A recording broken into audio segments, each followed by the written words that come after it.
কেন? ভার্সিটি ছেড়ে দিচ্ছি তো তাই। ও, ভার্সিটি ছেড়ে দিচ্ছ? কিন্তু কেন? আমার আসলে সিভিতে একটা স্কলারশিপ হয়েছে, এজন্য ভার্সিটির সব পেন্ডিং পেমেন্ট ক্লিয়ার করে এনওসি নিচ্ছি। বাহ, যে ছেলেটা ভার্সিটিতে সকাল থেকে সন্ধ্যা পর্যন্ত আমার সাথে থাকতো আর আমি কিছু জানি না। ভাইয়া,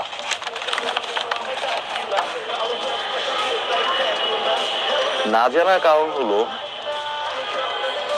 সেই ছেলেটাকে বোঝানো হয়েছে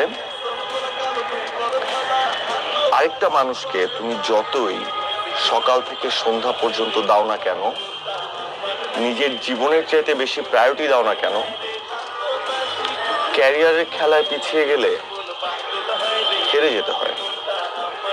আমি তো হেরে যেতে চাই না, তাই হচ্ছে এখন আমি পুরোপুরি career focus, and for that